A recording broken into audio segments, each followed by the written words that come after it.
If you were 2-7, you'd be in a bad mood too. Whoa, he has trouble with the snap, and the ball is free. And he hits the upright again. That's impossible. Get your mouth shut. Get your mouth shut. Jerk. The Bears' season's going to end on a double doink. If worms had machine guns, then birds wouldn't be scared of them.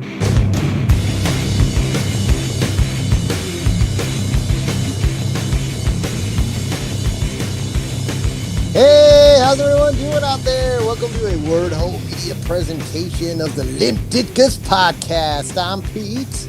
I'm Ryan. Welcome to the Limp Ditkas podcast. We're just a couple of Chicago pricks united by our hatred of University of Michigan football and the Chicago Bears. Yeah, we've got an interesting show. We have a ridiculous college football playoff rankings recap. We're going to correct that by doing our own Limp Six, our top 6 picks. Show those idiots where the fuck they went wrong. We have a Michigan State loss to deal with. We'll break that down. We got also Notre Dame victory over the Naval Academy, I believe.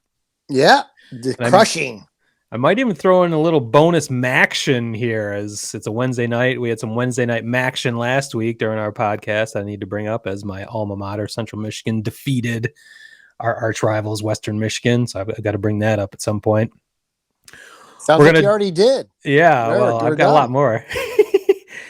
Then we've got pro football to talk about. My Lions were off, fortunately. Well, yeah, don't bury the lead, though. Yeah, well, we've got... The Lions didn't lose this week. Yeah, well, I'll talk about that. The obligatory jokes are flying about the Lions not losing. We did have a bizarre week of NFL football. Oh, yeah, we got to talk about that. Yeah, that included a bizarre loss for your Dallas. Not mine. My Dallas Cowboys had weirdness, and then we'll get into it. We'll get into the Bears because it's going to be the one time where the calls did not even out in the game. Well, let's go ahead and kick this motherfucker off. Wow. You can go on this, but I just want to say one thing before you get into this. And I started to allude to it last week, I thought, but bring back the computer. That's all I have to say. It's funny because everyone was like so sick of the computer element. They wanted the human element. I always liked the computer because it included the human element. It included the element of the AP and the coaches poll. Those were included in that. And then they plugged in the strength of schedule, which none of these dimwits, and I'm calling them dimwits already, have to take into account. All right, go ahead, Ryan. Well, I think one thing you need to keep in mind with this college football playoff committee is this is all completely designed to be a television show. This is pure entertainment. These first, 5-6 weeks they do this, it is purely for consumption, purely for you and I, to idiots like us that make a goddamn podcast about football to rant and rave about. It is for social media clicks. It is the ultimate clickbait, actually, because they're essentially just trolling the American public with this show until the final show. That is the one that really counts. None of this means anything. It's just entertainment. They are definitely entertaining. I've got some theories about that, but. Yeah, I mean, I'm trying to think in the history of the playoff committee if the Final Four has been terribly egregious. I think you're right on that. Yeah. They usually get it right by the Final Four, or if it wouldn't be 4 teams that everyone disagrees on. There might be one that I think Ohio State got in over a Big Ten champion Penn State one year, and that seemed a little bit ridiculous, but. Fuck both those schools. Who cares? But I don't remember. I guess I'm going to reserve judgment again this year until the final show. But they are showing some incredible inconsistencies, and I feel like it's a troll job almost especially on Michigan State. Because contrary to popular belief, Michigan State did indeed beat Michigan. But I think it's now 11 days ago.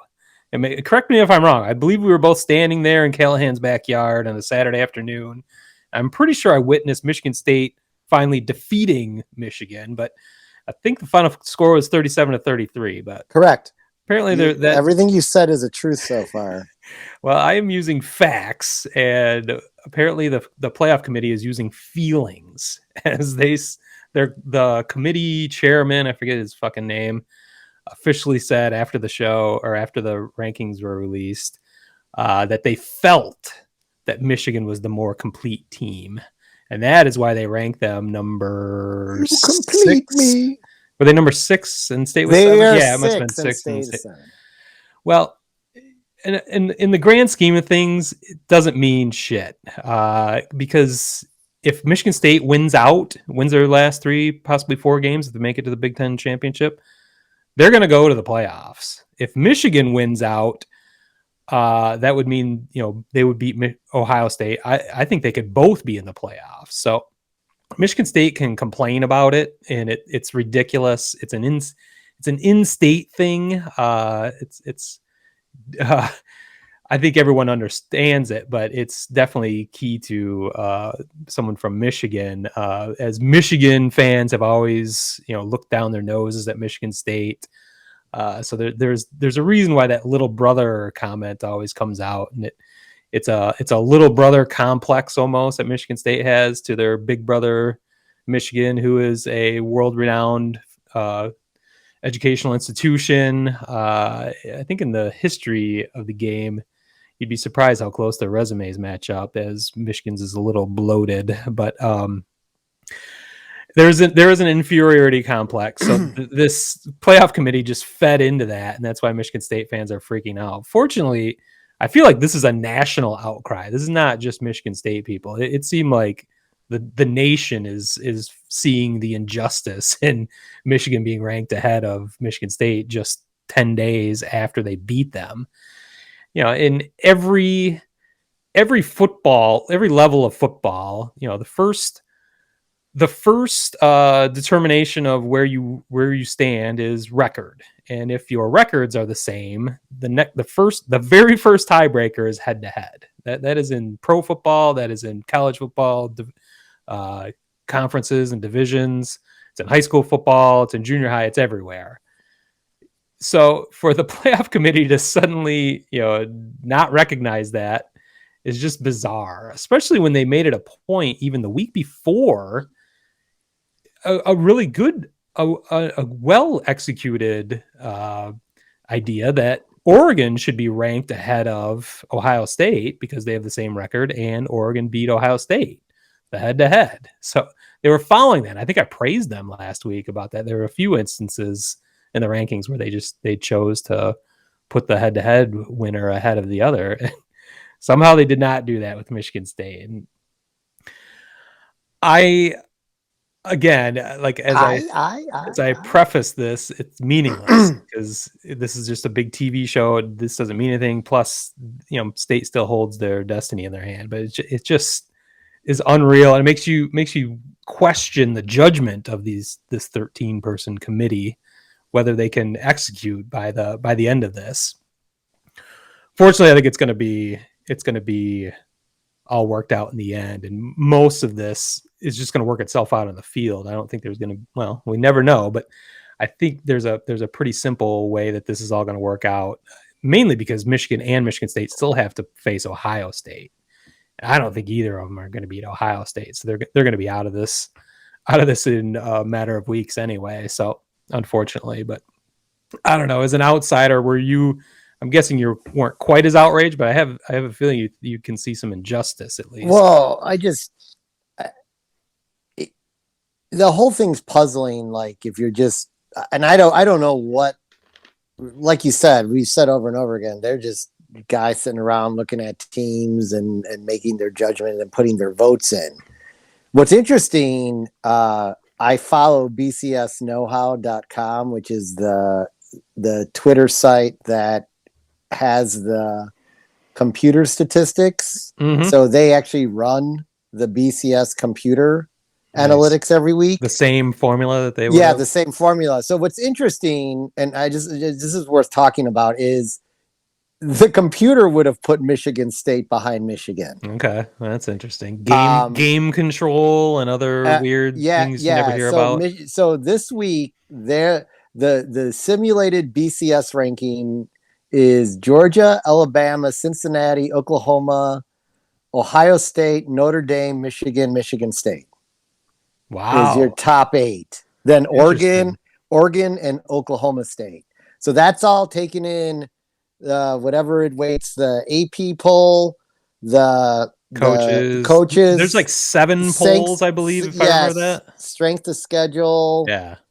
All that. And by Michigan State essentially helped push Notre Dame up in that because they lost to Purdue. Yeah. And that helps Notre Dame. Yeah, I know. Well, in that scenario, we'll get to that. Doesn't help them in this scenario. But this is why I always felt like the BCS computer was so much more fun because like you could be like 9-0, but if the teams you beat all are losing behind you, you may not even be in the top 4. Yeah. You know what I mean? But that's why they brought this committee together to get rid of ridiculous things like that, where a program could miss that, a team was definitely deserving and didn't get there. But is it? Well, like we said, I don't think we've seen an egregious, no one by the end usually is horribly upset about the Final Four that they come up with.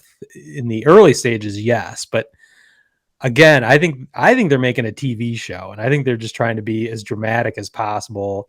The consequences are zero. It doesn't cost Michigan State a thing. It doesn't cost Michigan a thing. It doesn't cost them a thing to do this. And in fact, I think it brings in revenue because they do shit like this, because the whole world was talking about it today. I have another theory though, and it comes back to the Final Four, but I think they were making a big. They knew this would be a big deal. The chairman said that they debated this 6 versus 7 for a half hour, specifically whether State was going to be ahead of Michigan or not. I think they did this. They knew it would be a big deal to draw attention away from the fact that they continue to rank Alabama at number 2, which essentially guarantees, no matter what happens down the stretch, pretty much, that 2 SEC teams are going to be in the Final Four. Because you've got Georgia in the East, Alabama in the West. They will most likely meet in the SEC championship game, where Georgia's undefeated and Alabama has 1 loss. If Alabama wins that, you would say, well, the number 2 team just beat the number 1 team, and they're both have 1 loss. So we'll put them both in the Final Four. If Georgia wins, Alabama would have 2 losses, but they would say, well, we've had them ranked at number 2 all this time. They just lost to the number 1 team, as we would have predicted. So maybe we'll just move them down to 3 or 4, but they will remain in the playoffs. So I think it's one of the, as egregious as I think the Michigan State versus Michigan ranking is, I think the more dire, of more consequence is them retaining Alabama, who barely beat LSU in Tuscaloosa this week, 20-14, and they could have easily lost on a last-second pass. They're keeping them at number 2, despite their loss earlier to Texas A&M. They're just kind of quietly, oh yeah, it's just Alabama. They're just number 2. So they've essentially guaranteed, no matter what happens going forward, that they're going to have 2 SEC teams in, which I think it's just bullshit. I mean, it's just reputation. It is ratings. But furthermore, I think what this is leading to, and you're actually going to like this, and you've mentioned this several times. They're going to pick the 4 teams that bring in the greatest ratings and will bring in the greatest revenue. And the way this is set up, Ohio State's definitely going to be in. And just like I said, Georgia and Alabama are already in. I think this is paving the way for Notre Dame to be the number 4 team. And you'll be excited to follow this, and maybe you've already seen how this most likely will play out anyway. But Notre Dame is now ranked number 9. They moved up from number 10, I believe you were last week. Yeah. So you've got to move up five spots. Essentially, 5 teams need to move out of your way. Well, like I said, I think both Michigan and Michigan State are going to move out of the way and lose to Ohio State. If one of those beats Ohio State and the other loses, there's going to be 2 teams. Ohio State's going to get, they'll have 2 losses. Notre Dame will move past that. Regardless, I think Michigan and Michigan State are going to be gone out of that, at least out of Notre Dame's way. So then you've got Cincinnati, Oklahoma. No, Oklahoma is not. Well, Oklahoma's 8. Okay, yeah, they are 8 for this. I think Oklahoma's probably going to lose at some point because they always fuck this up. They'll probably lose to Oklahoma State. And in fact, I think they'll probably have to, if I have this right, they might even have to beat Oklahoma State twice because they'll play them in the regular season, and I think they'd play in the championship game. So that would be back-to-back weeks too, because the last game of the season is Oklahoma State. I thought when I looked at that on the schedule. I could be wrong about that, but my thesis is Oklahoma is not that great. I think we've all seen that. They've been pretty mediocre. I think they're going to find a way to fuck this up. I have the same thought about Oregon and Cincinnati. Because you've seen Cincinnati, they got past Notre Dame, and this is where the interesting thing is going to come up. But this is where I think the committee is paving the way for teams that bring in the largest revenues and get the most eyes on their precious playoff. And Notre Dame would be that 4th team easily. So I think they would, even with the same record, and even if Cincinnati had the head-to-head over Notre Dame, they will let Notre Dame in because they just set the precedent. They can just say, we feel that Notre Dame is the better team. And they could say the early loss versus the late loss, makes the difference. So I'm saying this 4 weeks out, I believe is the final poll. I think Notre Dame is going to be your number 4 team. Now, Notre Dame, of course, has to win out, and they're going to take advantage of the easy schedule down the stretch that you mentioned in previous weeks. I think, what did you say? Virginia would be their most difficult game? that's this week. So once that's out of the way, it's a win. It's definitely a win out after that point. You heard it here first, and not from a domer like you. I'm saying Notre Dame's making this playoff, and as long as you take care of Virginia, if you guys take care of your business, you guys are going to be in, because this committee is starting to set up things in a perfect fashion for you. It's just a few things need to work themselves out, but I think they will. Yeah, I said that a few weeks ago, not even being as a domer, being as once you saw this committee come in, that they've got an agenda, and we've agreed on the agenda. The agenda is to generate revenue for college football. Yeah. That's why it's a show, to your point. Mm-hmm. It's generating revenue for college football. They're getting TV revenue by putting these folks on a show. It sucks, but it's my favorite show on TV. I am dying for Tuesday nights when it comes out. And it was like extra frustrating last night because they pushed it back because they're starting their college basketball season. So they played it between games. It was normally it's at 7 o'clock here. It was like 9:30 here before they had the show on. And I was just going crazy. And then they did that shit, which drove me even more crazy. But now I'm going to be dying next week to go see it at 7 o'clock on a Tuesday. Not much going on in mid-Michigan in November. So I think they've got us where they want us. And I'm not too ashamed to admit I have fallen for their trick.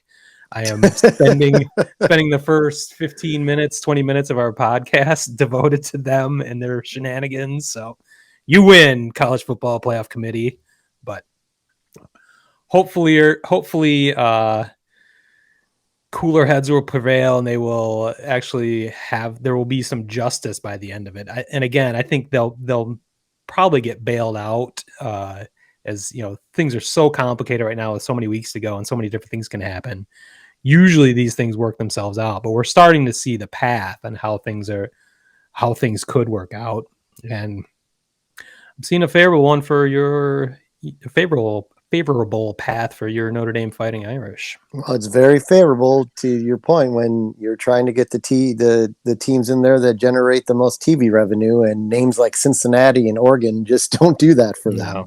Yeah, which unfortunately in has always been an issue with college football from whenever you talk about college football going way back to when it used to just be like, following the AP polls and the coaches polls. I mean, there always seems to have been favoritism from Notre Dame towards Notre Dame, which is why I've never, when someone tells me they hate Notre Dame, I'm like, I get it. I understand why. Like I don't even try to say, there's no argument from me. I get it, because you don't see it as much when you're a younger kid. Like, you don't get what's really going on. But as I got older and watched, I'd be like, really? But for the college committee to put them in, if somehow Cincinnati is not lost or something like that, would just be set the precedent. Completely ridiculous. If they had held to their standard that they had been doing, that we praised them for, of putting, like I said, the head-to-head winners ahead of, Oregon ahead of Ohio State, then they would have nothing to stand up. And now that they've set the precedent that none of this fucking matters, that they can easily do this to Cincinnati. So I think that is my conspiracy theory. So why don't you and I right this wrong and once again come up with our LDP top 6, the limp 6 as we like to call it. I think I'm gonna guess what your top 6 are if you want to play the game this way. You probably know you may know from earlier today what my top 6 is. I don't know. Well, let's we can start with Georgia, obviously number 1. That's easy, yeah. Did you put Oklahoma at number 2? I've been having or Cincinnati. Well, I would have to move Cincinnati up to number 2. Because I had MSU last week at number 2, so Cincinnati would move up to number 2. Okay, so Cincy at number 2, Oklahoma at number 3. No, I would personally still have Alabama. At 3. Yeah. Okay. And then Oklahoma. Okay. Then we've got I think you would have, now maybe I can't guess what you have. I think you got to have, well, you never put Ohio State in. No, fuck Ohio State. Well, you got to have Oregon someplace. Yeah, that's Oregon. Okay. And then where are we at? Well, then I'm going to just go with the number 6 pick from the simulated BCS and put Notre Dame at number 6 this week. Okay. Yeah, I couldn't guess at all. I was way off. I didn't know you had computers working to your advantage. Oh, yeah. Now that I have this at my disposal and things are righted on Twitter, now that Twitter has put the Bible out on how things should be done, I'm going to be using that as a loose guide every week. Yeah, after the whole world decided that is not how things should be done. It should be, but anyway. I'm going to disagree with you and your computers. Well, that's fine. We're not going to drag that out, because that's an easy line to draw. That's just something two people just don't agree on, and we don't have enough time to hash that out. Because I'm not putting Notre Dame ahead of Michigan or Michigan State, but I'm not putting any of those in the top 6. Because I don't think any of them deserve it necessarily. I think they're all, 7, 8, 9, basically. But we can just agree to it then. We've got Georgia number 1, put Cincy at number 2. I'd like to have Oklahoma at number 3, just to have the 3 undefeateds. That's cool. Then I can live with Alabama at 4. Then I was going to do Oregon and Ohio State. I think Ohio State is in the top 6 in the country. So I'm trying to figure out why people think the Big Ten is such a great conference this year. The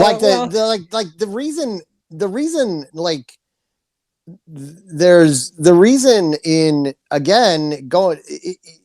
The computer measures the level of talent. The SEC has a better level of talent than the Big Ten.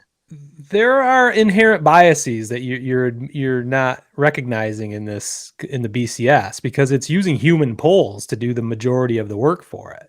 It is using 6 different polls that are just people voting, and then it uses, basically like an RPI rating where it takes right. so that I find more valid than anything. But again, I don't know. You could make the same argument about the SEC. Like, why does everyone always think the SEC is so good? Like, who's great in the SEC besides Georgia? Like, what else is there?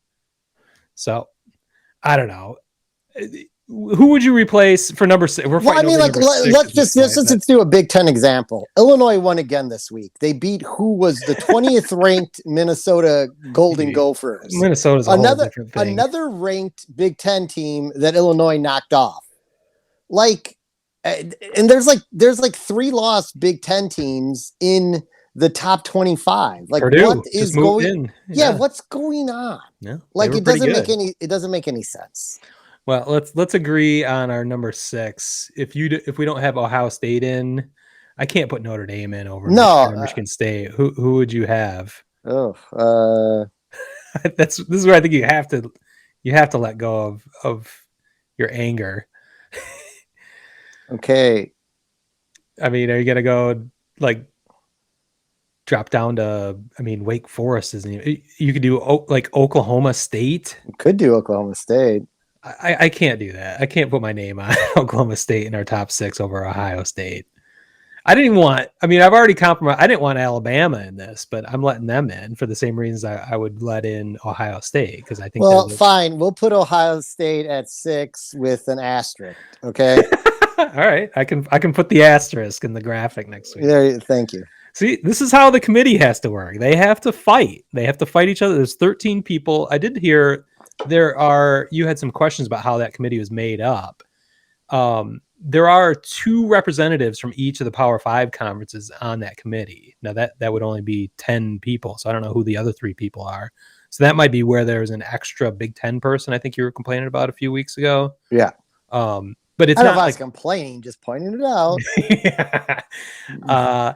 So I mean, they do a good job. I think a decent job of not, letting it be too biased one way or the other. But again, it's a TV show, so I'm not going to get any more fired up than we already have for the first half hour of the show. But I do have to mention, now that we've righted the wrongs.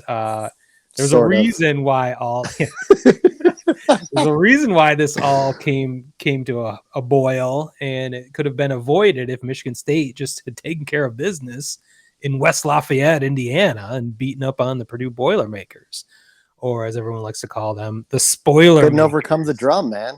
Yeah, the world's largest drum. It's tough to deal with. I don't know if you recall, but I did mention this briefly going into this game last week on the pod that it's a trap game. It was a trap game. And it's a trap. In fact, I had seen this almost identical scenario, and I couldn't remember what year it was. And Canopic reminded me, 1999. Ooh. Do you remember 1990? Actually, we were friends. We were friends by 1990. I think we started working together in 98, maybe 97. I mean, the only thing I remember about 1999 was you were supposed to party like it was 1999. But I know one thing. We had the fantasy hockey league on spreadsheets. Holy shit. That was 1998. Okay. So that's why I don't. That's why I don't remember it, because I had to spend most of my time running hockey stats through an Excel spreadsheet. Those were dark times. But yeah, so did the hockey news come in yet? Canopic remembered that we did indeed travel to West Lafayette in 1999. An undefeated Michigan State team led by a young Nick Saban as their head coach. Still took the team to West Lafayette, and Tanner, myself, I forget the whole crew drove down there. By the way, West Lafayette, it's not an impressive place. They have like one good breakfast joint, like right in town, but that's about all I can think of.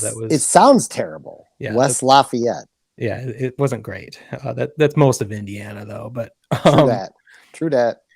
Well, the undefeated Spartans went into West Lafayette that fateful 1999 day, and a young Drew Brees took care of business. And Yes. the SpoilerMakers back then ruined an undefeated season for the Michigan State Spartans. So I was a little wary, and they have a reputation as being the SpoilerMakers. Even this year, they beat number 2 Iowa at the time at Iowa. So this is not unheard of. And of course, Michigan State fell right into that trap. They were really outclassed the whole game. They made it competitive in the second half, and it had a shot, but couldn't take advantage of a couple opportunities. And there was no question about it.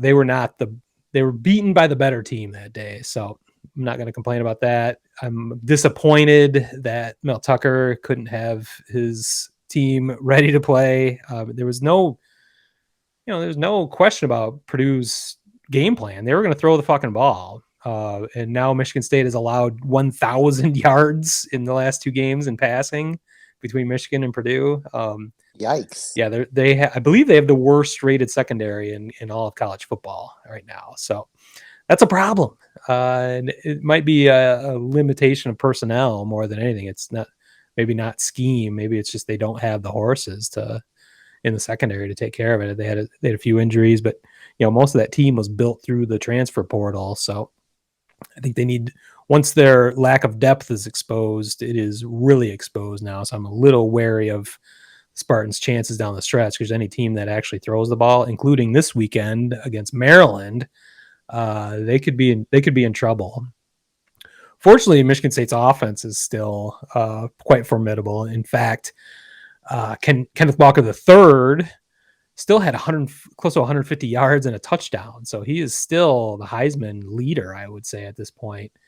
No doubt. He leads the nation in rushing. Yeah.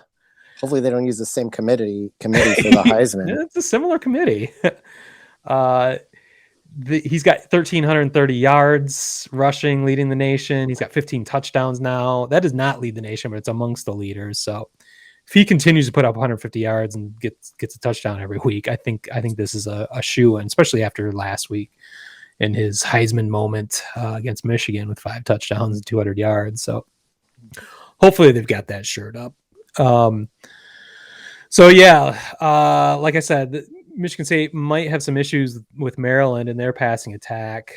They should be able to take care of them, but now my confidence is shaken. Regardless, I don't see how they're going to beat Ohio State down especially in Columbus in 2 weeks. So we'll see.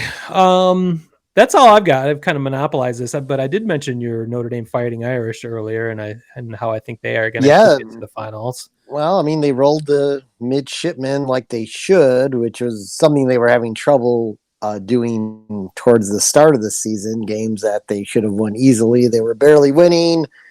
This game, however, they won 34-6. Nice. It was a fun game to watch. Again, though, the first half was a little bit they seem to, the last few games, be getting their act together in the second half to make these games a lot further than they are for at least a half to 3/4 of the game, but they always pull away in the end. So, like I said, it's Virginia this week in Virginia. They're 6-3. They're their only winning opponent left on the schedule. Wow. So they close out with Stanford, who's like 3-6 going into this week. One of those wins is against Oregon, though. Yeah, there you go. So it again, they win this week. There's no reason I don't see a loss then after that. I would just pencil a win in this week if they were playing at home, but since they seem to have had so much trouble when they go on the road this year, you can't take anything for granted. So, and now I put that extra pressure on them as I'm sure, game, everything rides on this game. I'm sure Kelly's he's probably tuned in right now watching this. Bri, what up?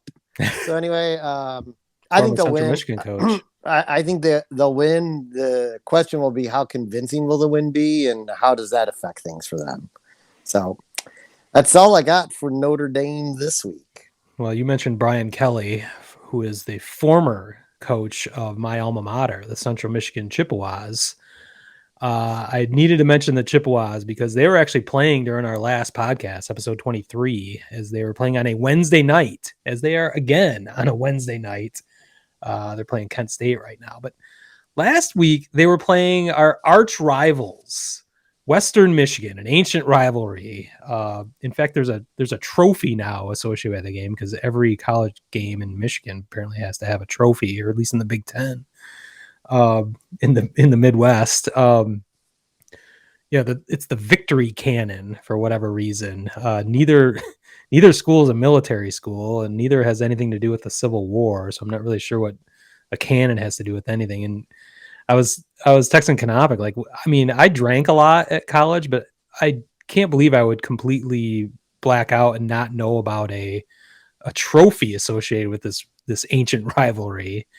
And he assured me I did not black it out. They created this back in 2008, which was 10 years after I graduated. But Central, they played on a Wednesday night, which just, that's MACtion. The MAC kind of has made a name by playing on strange nights. They play on Monday, and they play on Tuesdays and Wednesdays. I think they started the whole thing and playing Thursdays back in the day, just to get some exposure, because MAC teams aren't typically going to be on TV, or certainly not in prime time. But this is a way to get some exposure. But they never did that with the Central Western game, the big rivalry. And it just really annoyed me, seeing that crowd on a Wednesday night, cold Wednesday night in Kalamazoo. What college student is going to be traveling 2 hours to go watch their football team on a Wednesday night? It was just bizarre to have a rivalry game like that. I thought it would suck. Like, that was one of my favorite memories of college is when we drove on a Saturday morning to Kalamazoo for the Western game and tailgated our asses off for hours. And Canopic got his Central flag stolen, and the Broncos were burning it in the parking lot. We found about 100 yards away. They had stolen and started burning it. So like, it was serious. The rivalry is real. If we weren't at the game on certain years, there was a significant police presence, because the history of that is crazy parties and rioting, even in the early 90s. That was even on CNN. I don't know how people got so fucking rowdy in the early 90s, because we couldn't. By the time I was there in the mid 90s, there was a police car essentially on every corner throughout campus and all the student housing areas. So we would party, but it was definitely muted compared to what they were doing in the 80s and 90s, but early 90s. But it just bugged me that they had such a cool rivalry on a Wednesday night, and it looked sad. And in fact, the first half was pretty sad as Central was trailing. But have you ever heard of Khalil Pimpleton? No. Well, he might be on some Heisman ballots, especially after last Wednesday, because he ran back not one but 2 punts for touchdowns. So he's actually among the leaders in touchdowns, I believe, this in college football. So keep the name Khalil Pimpleton on your radar. But Central did win 42-30, capturing the victory cannon and the pride of all of the MAC world in Michigan. So yeah, I had to mention my alma mater before we get out of our college section for the week. So there you go. Fire up Chips. Thank you. So I think that's it for college, unless you had anything else. No, that's all I got. We'll jump into the pro NFL ranks here, but I think we should take a break before we do that, right here on the Wordhole Media Network. Wordhole Media. Major League A-Holes in the Hole podcast, where baseball opinions are like assholes.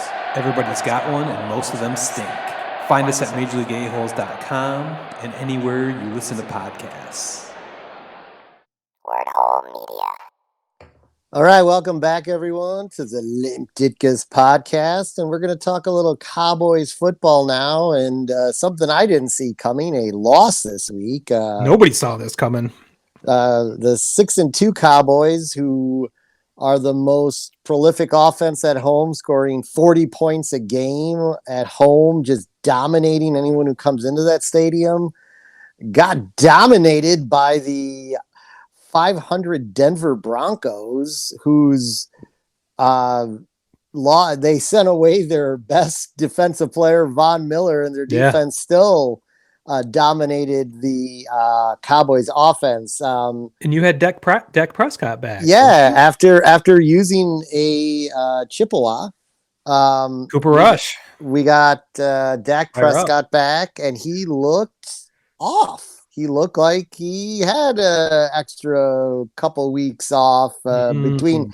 You talk about he really hasn't played football in 3 weeks because they had a bye week coming off the injury. So he looked like he hadn't played in a while. He looked like someone might look like in the first game of the season, and then started hitting his targets way later in the game that included 2 garbage touchdowns to take a 30-0 shutout to 30-16. But 30-0 at one it was point. It was 30-0. Shocking. 30-0 with like 7 minutes to go before how'd you give up 30 points to those fuckers? Well, there was some bizarreness. There were turnovers, but the real pivotal moment of the game is it's 19-0 at half, and the Cowboys defense comes out and they hold the Broncos, and then they put on a block punt and they block the punt. Everything's looking great. Cowboys have the ball on what looks to be the Denver 30-yard line.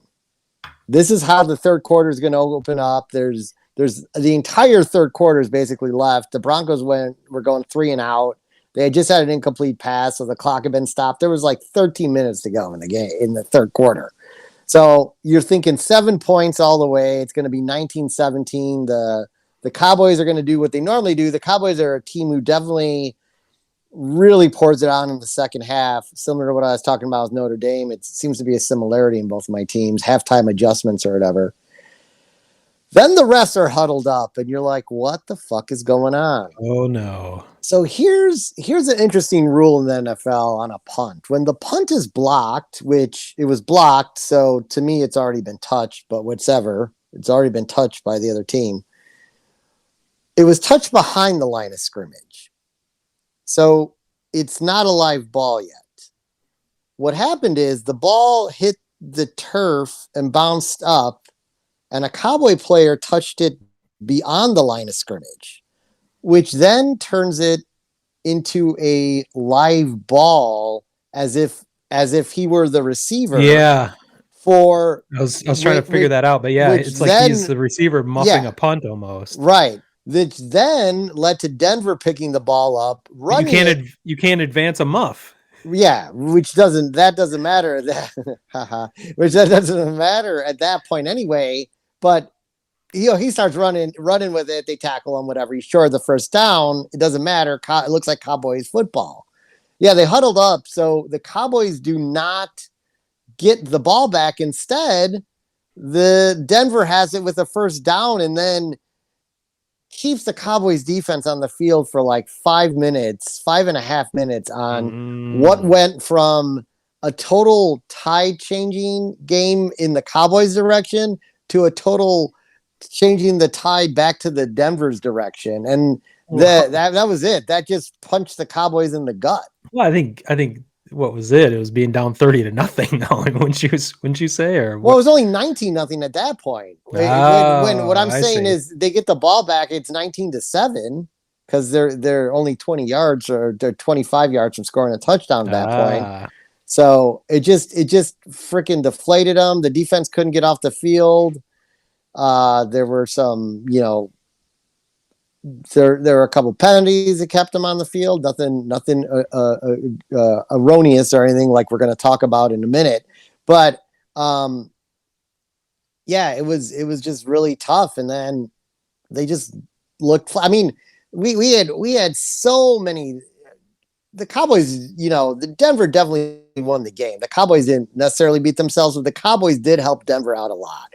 There's another moment like right after Denver came down and kicked the field goal to make it 22 that the Cowboys are driving. It's a key third down. Prescott puts it in the gut of Amari Cooper on what would have been a first down, and he just drops it. Like Amari Cooper never does that. So like the team was just off. So It's a bad week. It's pro football. They're 6-2. They're would have to do a lot to lose the division at this point. Yeah, they're still running away at the division, aren't yes. So I'm not terribly worried about it. Atlanta's coming into town this week. Should be a win, but you never know. Can't this take everything is for granted. The NFL. Any given Sunday. That's right. Yeah, and so that's my thoughts on the Cowboys. Shifting gears to a game that I didn't mind watching the Bears lose their 4th game in a row. Monday Night Football. Monday Night Football against a not very good Pittsburgh Steelers team. No. They're not. I mean, just to recap the game, Pittsburgh jumps out to a 14-0 lead, and I'm sitting there going, Jesus, they are just going to roll. They're just going to roll them. Yeah. And then Pittsburgh disappeared offensively. Justin Fields showed up. Yeah, Justin Fields definitely showed up in the second half, but so did throughout the game the yellow flag. And it sometimes came out against the Bears in what were some erroneous calls. And then it sometimes stayed in the pocket of the ref when Justin Fields threw a pass. The defender took 2.5 steps before hitting him, and he was in the pocket area still. Like, wow. That's a no-brainer. That's like that gets called every week. In fact, lesser penalties get called. The Bears got called for roughing the passer on Ben Roethlisberger from his own player getting pushed into him, and his own player hit him in the head, and the Bears got the penalty.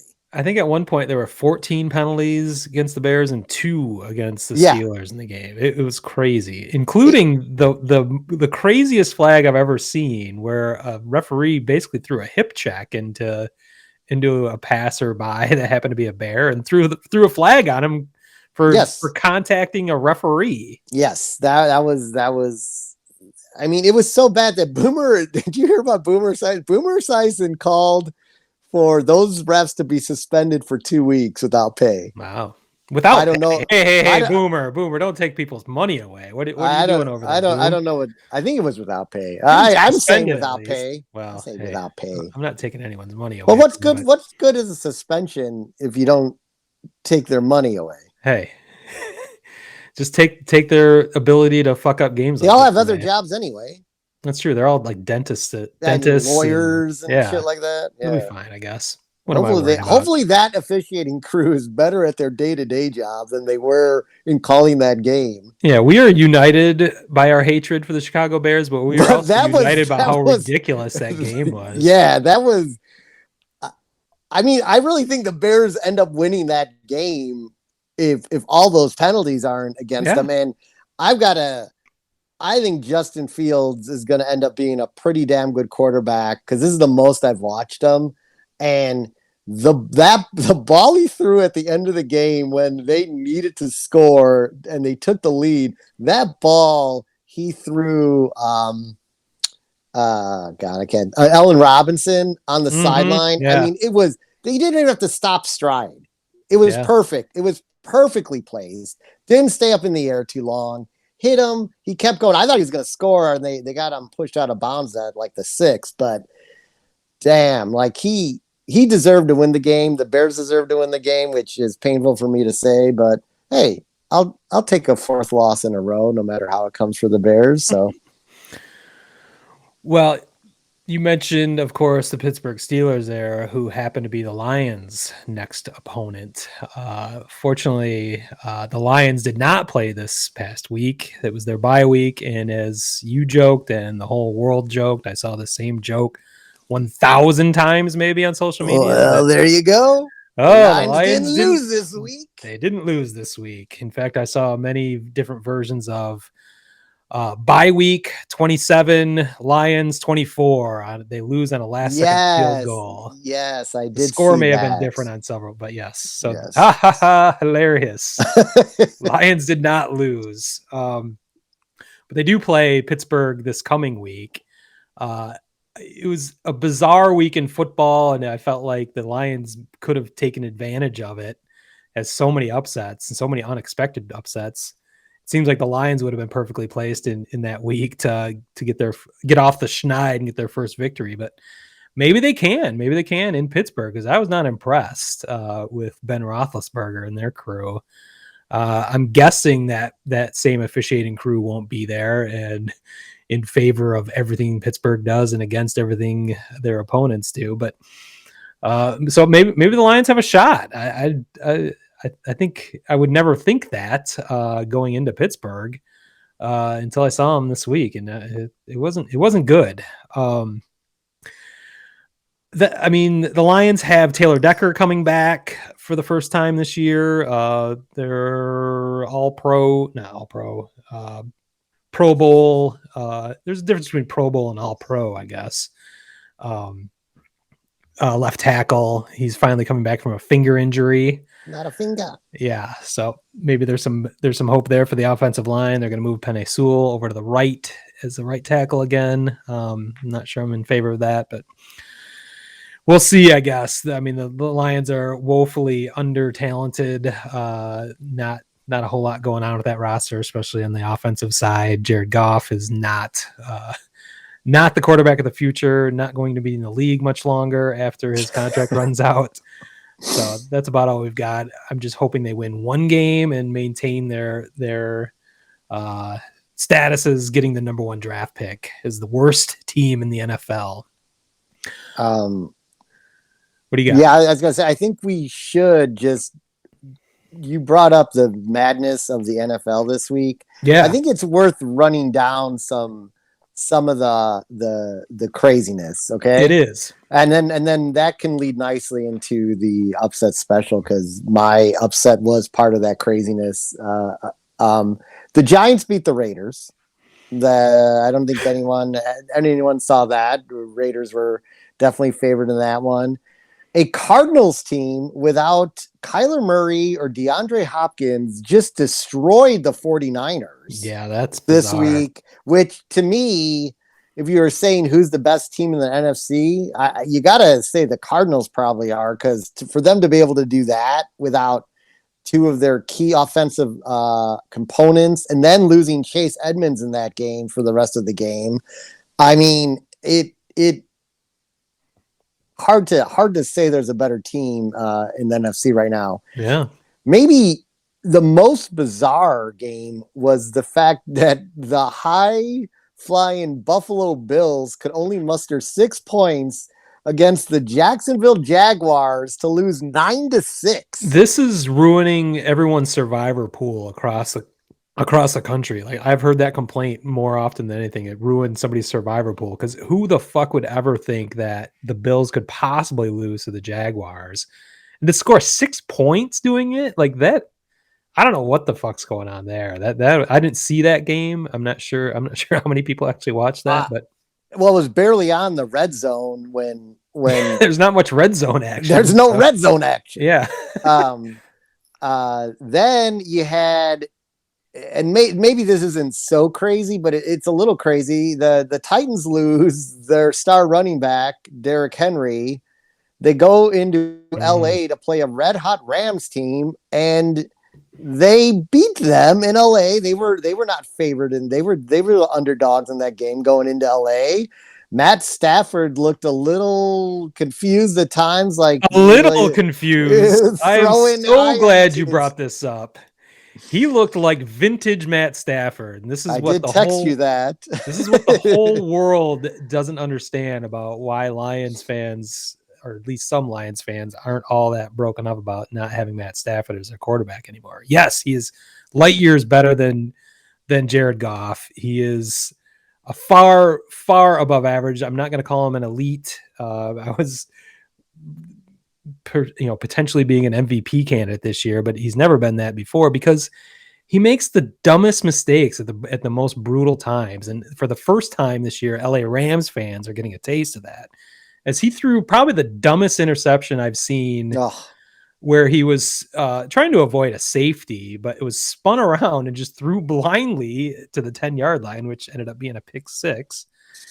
I saw on Twitter, and this may just be a disgruntled former former Stafford fan, a Lions fan, but he is on the radio. Dan Rieger, I believe his name is, posted that Stafford leads the NFL in pick sixes in history with 24.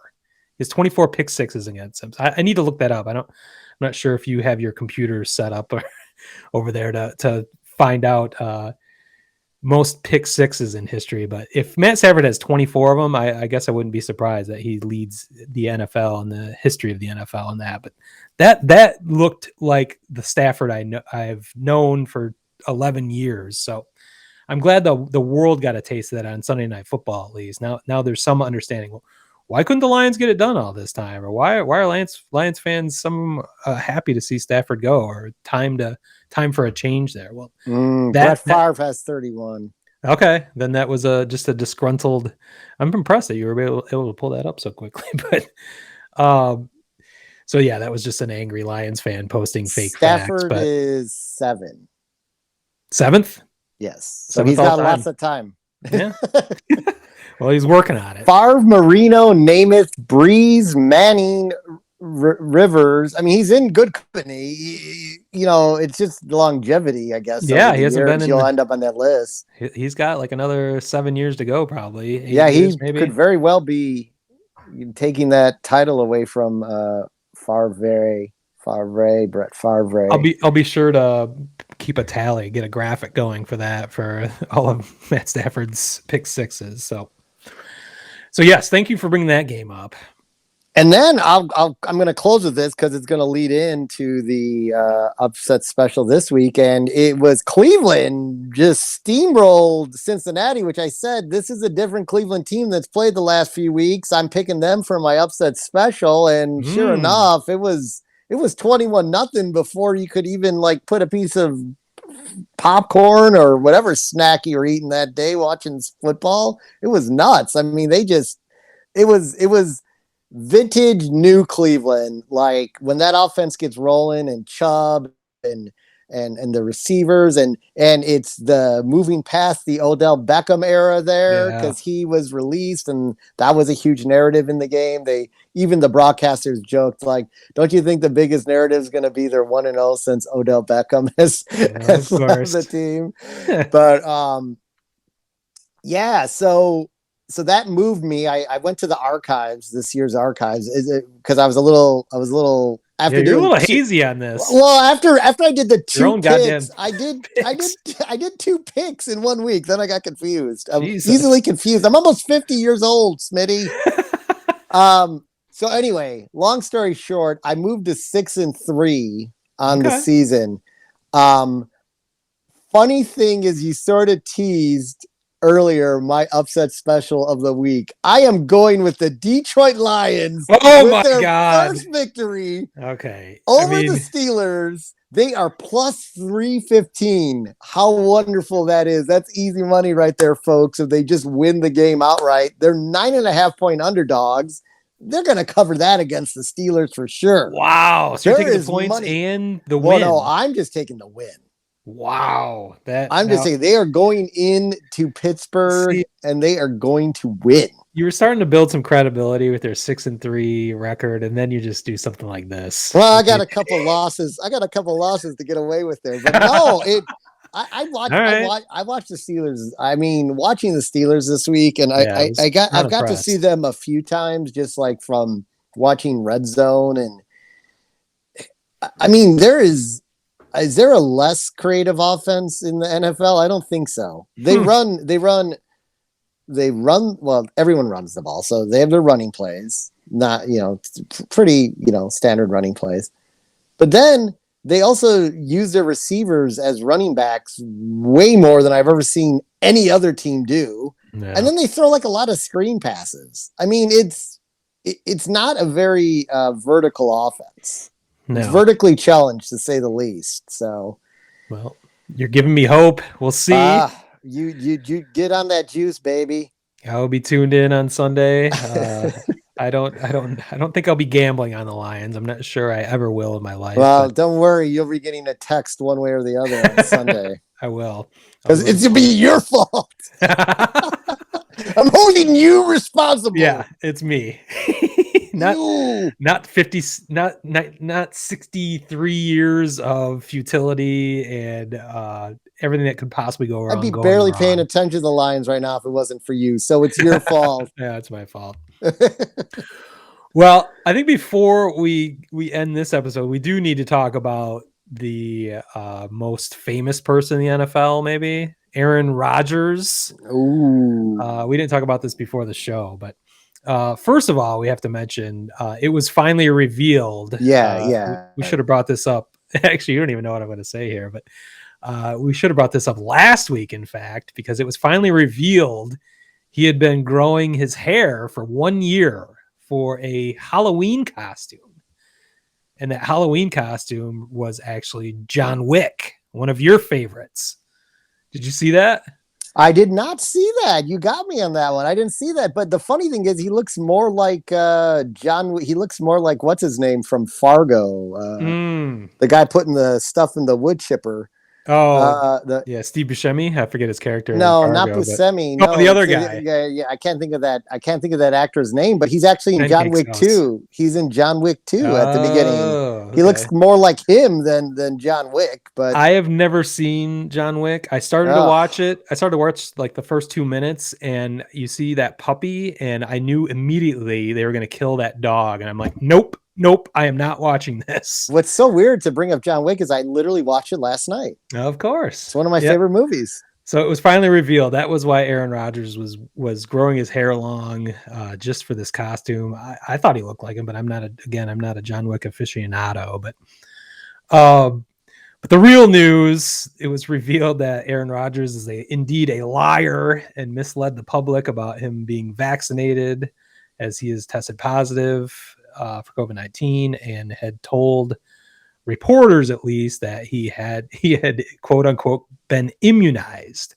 Yes. He was having fun with the English language and being disingenuous. I'm not sure if he was lying to the Packers or the NFL, which I haven't seen if there's more fallout from this, but there are certain protocols for players that are vaccinated, that or are not vaccinated, that vaccinated players do not have to follow.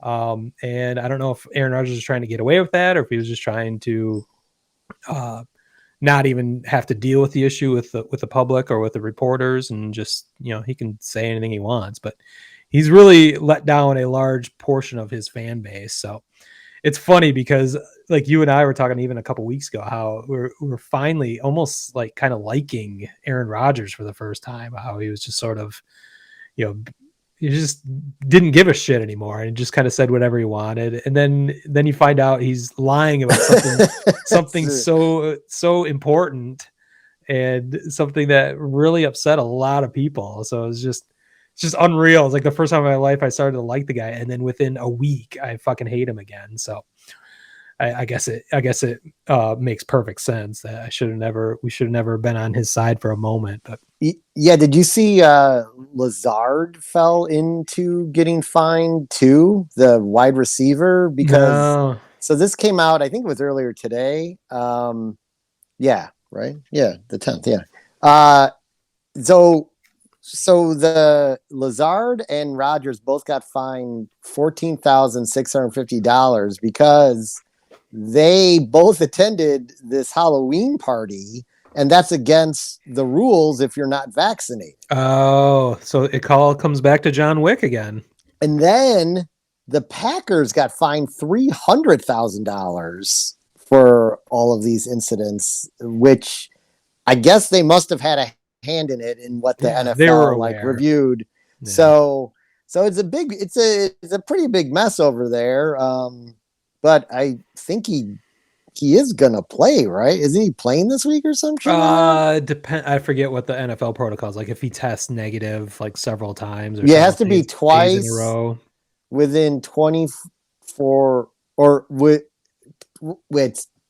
tested twice, but it has to be more than a 24-hour time span or something like that.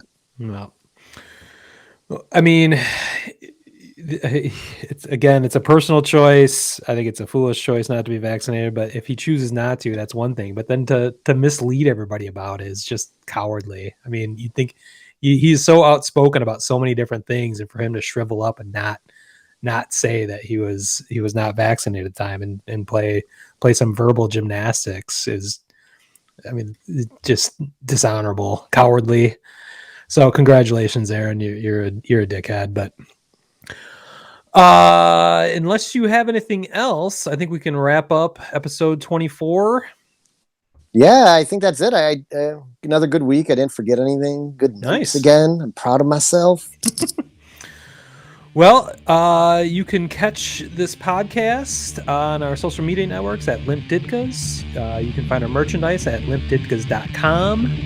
You can find this podcast anywhere you'd like to find a podcast. So with that, I'm going to call this Dagger Time. We out. Peace. Peace.